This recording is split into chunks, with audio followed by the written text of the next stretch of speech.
Hi, I'm Kelly Sadler, and this is the Washington Times Politically Unstable. Today I'm joined with Brendi Wells, who is a political activist, as well as a journalist and author regarding all things South Africa. Brendi, thanks so much for joining me today.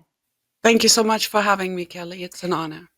So there was an explosive Oval Office encounter between President Trump and the South African president, Ramaphosa, last week, a couple weeks ago. It rivaled that of the President Trump meeting with Zelensky in the Oval Office. And there's been a lot of fact checking going on about what's exactly happening in South Africa to white farmers, why there is such a white flight from the country. Between 1985 and 2021, over 600,000 white South Africans left the country. President Trump has given the Afrikaners refugee status here in the United States. The State Department reports about 70,000 have applied for this refugee status. And 59 were admitted into the country a few weeks ago. But Brendi, I'd like you to tell me about your experience in South Africa, because largely the mainstream media doesn't believe that this this reverse racism is happening in the country since, ending apartheid and Nelson Mandela. The country has made great strides on the race issue.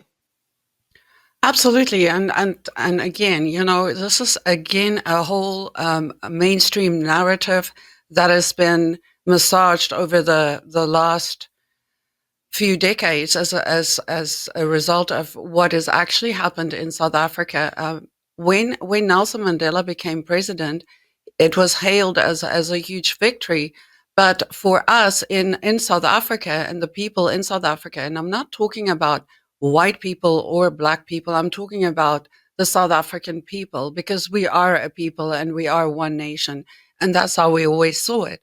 But what happened, it was a communist takeover in the sense that what we experienced here in America, and I've been here now for 10 years, so I've had the experience having been born in South Africa, growing up there, and I've been trying to raise the alarm for the last 11 years, trying to tell people, listen, they're killing the farmers over there, and just being ridiculed and censored and everything that goes around that, because it goes against the narrative.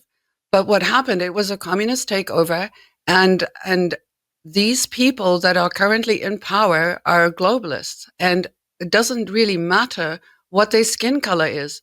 And they've always made it about race, just like they do it here in America.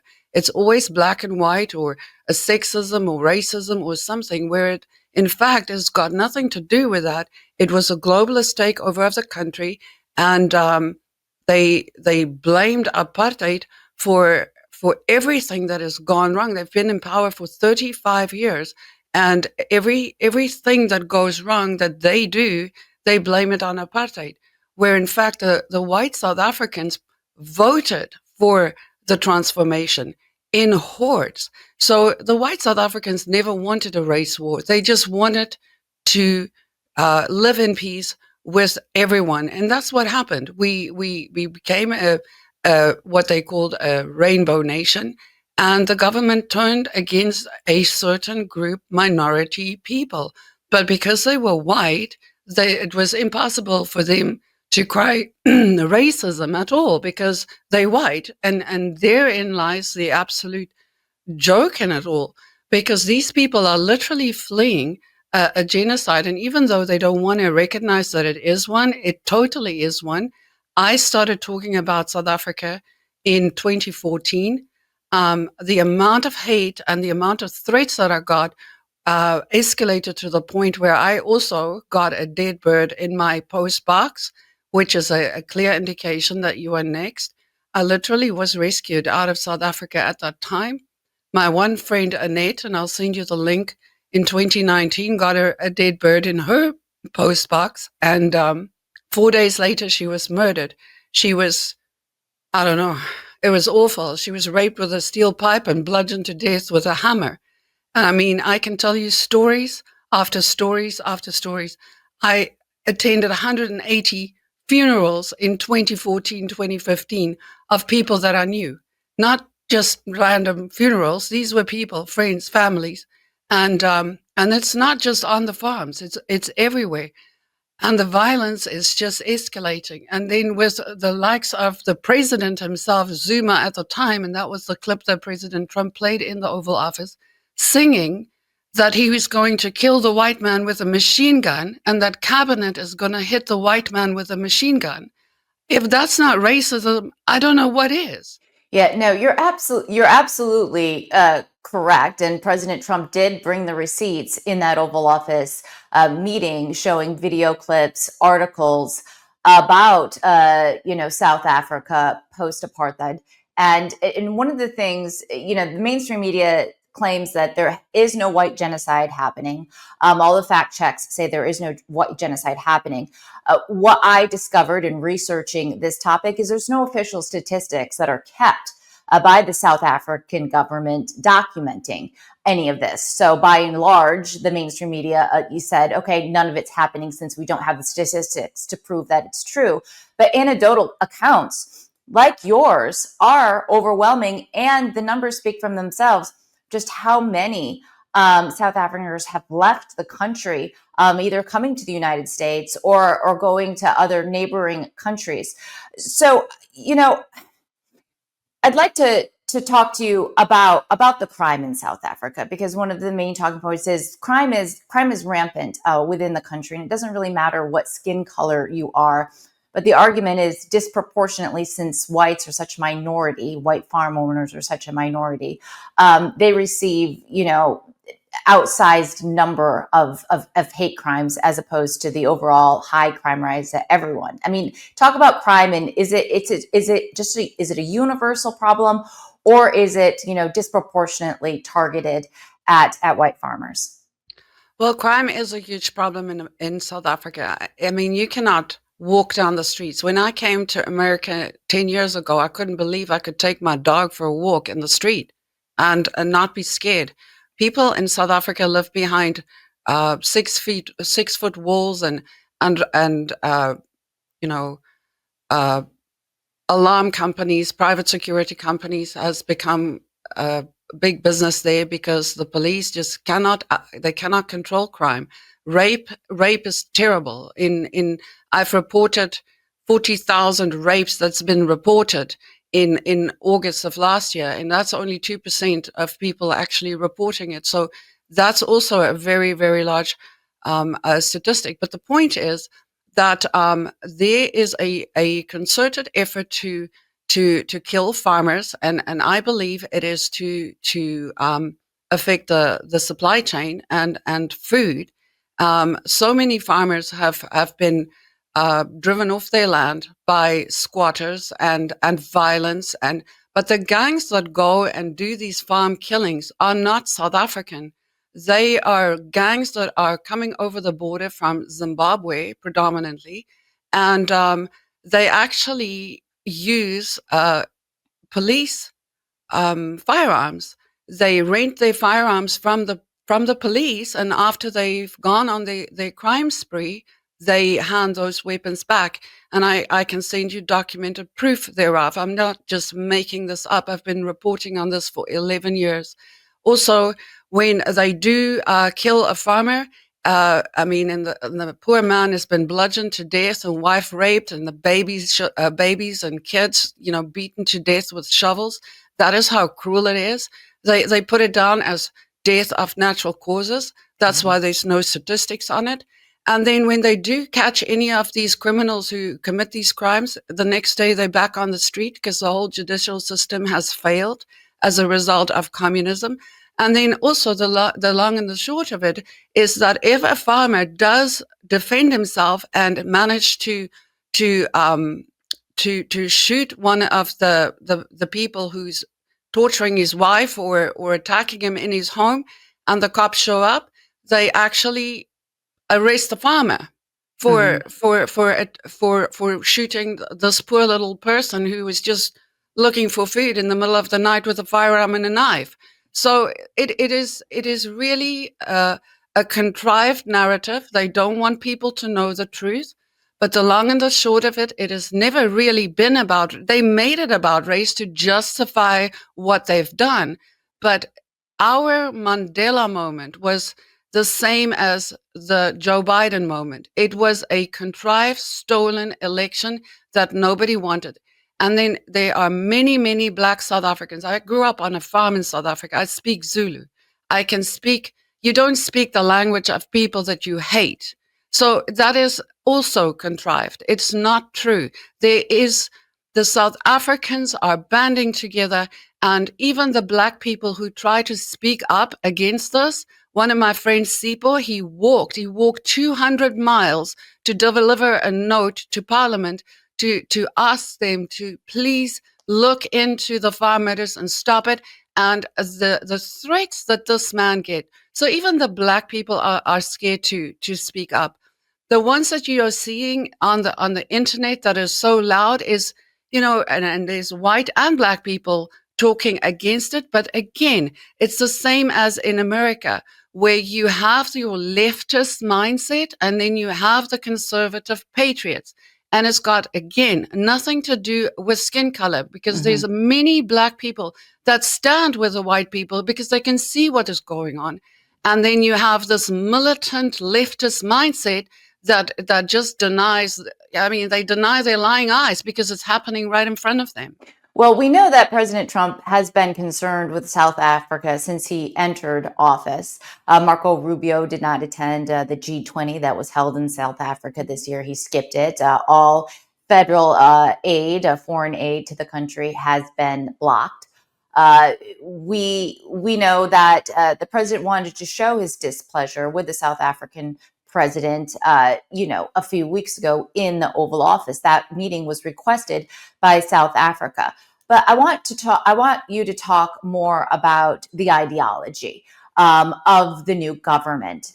We've seen the South African government, as you said, become more communist. Most recently, just last year, they passed legislation that allows the confiscation of farmland that the government deems to be in the public interest. And that's without any compensation to many of these farmers. They've also hosted Hamas for conferences after October 7th, attack on Israel. They've conducted military strikes or acts with China and Russia. They're strengthening their ties with Iran, purchasing its oil. They entered the BRICS system, which is China's way to gain monetary influence globally. But can you talk about some of these very anti-democratic steps that the government is currently taking, and how do we get them back on track to become the country that Nelson Mandela dreamed? Well, again, just to get back to what you just said, is that you've just seen that they've become more communist. They have always been communist. Nelson Mandela himself was a communist. He was a 33rd degree Knight of Malta. He was funded by Soros. I can give you evidence. The narrative of who this man was and who he really was are two different things. And even his wife, Winnie Mandela, she invented necklacing, where they take a tire and put gasoline in it and put it over your head and burn people literally in the streets. So it hasn't just recently become more communist. It is just that the media and people are starting to talk about it. This has been a communist takeover of South Africa 30 years ago when it happened. And the whole thing is that they painted it as a liberation movement. They used Mkhonto Isizwe, which is your Black Lives Matter and your Antifas, to overthrow a government. South Africa only became a republic in 1961. Everything that we were accused of, the forcible land removals and all of that, what they said the white people did, that was done by the British government when they were a union in the late 1800s under the Glenn Grey Act, and that was Cecil John Rhodes. The Afrikaner wanted nothing to do with that. They fought two Boer wars to get rid of that, where black and white fought against the English together, and they threw black and white people together in concentration camps during the Second Boer War. That was when the Union of South Africa happened. In 1948, the South African White Afrikaner came into existence. In 1961, we became a republic. And the very first thing that Nelson Mandela did when he became the president of South Africa is he rejoined the Union, the Commonwealth Union. So the point is, this has always been a power grab by the globalists. It has never been about race. And the people who live on the ground in South Africa can see it. Even the black people are speaking up, but they are scared to say anything because they are being targeted. They get intimidated. They are even told that if they don't vote for the ANC, that their ancestors will punish them. I mean, this is really, really horrible what is happening, and my heart bleeds for South Africa. And the fact that President Trump actually called it out in the Oval Office, Cyril Ramaphosa sat there and denied it. He lied. He said it's not true, that they're not going to confiscate the land. Where, I mean, I witnessed the speech that he made with my own two eyes, where he's saying that they're definitely going to do it. They always say one thing and do something, the complete opposite. And the person that came with him, Johan Rupert, he's an oligarch. He is the richest man in South Africa. And it was just a joke that he came with as Cyril Ramaphosa's token white businessman to prove that we are not racist. Johan Rupert was behind the movement to take over South Africa. And that is the point. It's all smoke and mirrors. It has always been a communist takeover. And I say it's a communist takeover in blackface because they told the black people that these were the liberators. And the South African black people are suffering more today than they've ever suffered. Under the previous government, I mean, no government is perfect, but they tried. And we tried with the homelands. We built hospitals. We built schools. The people had free healthcare, free education. Everything to them was free and was funded by the white South African government. And if that was and if that was our biggest crime, I guess then we're guilty. But at the end of the day, these so-called liberators weren't liberators. It was a communist takeover from the beginning. And the people on the ground now, homelessness is rife. Starvation is rife. I mean, you're looking at a country that has been dumped into communism for 35 years. Imagine Trump didn't get into office this time. That's where America was heading because all the telltale signs are there. And I even said to my husband when I got here, I said, it feels like I'm in the twilight zone and I'm living through this communist takeover nightmare again. And that is exactly what is going on in South Africa. It's never been a race thing, but there's a small minority of people that are being targeted, that are being murdered on the most brutal, most disgusting and terrible, godless way. And the fact that they are white doesn't mean anything because nobody deserves to be murdered like that. And how your skin color even features is beyond my understanding. Brendi, would you ever go back to South Africa if they were to, clean up some of the corruption, the crime, and participate more as a Western ally to the United Absolutely. States? Absolutely. My heart, it's my home. It's my heart. I was born there and I love the people. And I'm not just talking, I just love only one group of people. The South African people have their own unique culture and we all understand it. I was back home now in February. My father passed away. My family is still there. So I went there and I haven't been there since before the coronavirus. And just to see the deterioration of my country, I mean, rubbish lying in the streets. I mean, just the municipalities doesn't work. The government doesn't work. And the post office went out of business. Everything in that country it was a contrived and designed demolition from within. There's rolling power outages all the time. You've got like 4 or 5 hours of electricity per day. And this is as a result of a bunch of people that got into government and they are looting it dry. There's over 800,000 white people in squatter camps living in squalor. And absolutely, and these are engineers, doctors. There's over 100 laws on the books preventing anybody from employing a white person. That is discrimination. It's reverse racism, but it's being hidden. And if anybody says anything about it, you are made out to be a liar, and God knows what else you get painted with and censored. I mean, I cannot tell you how many pages I've lost, how many times I've been kicked up out of social media and lost a YouTube channel just for telling the truth. Just want to say, listen, people, help, this is happening.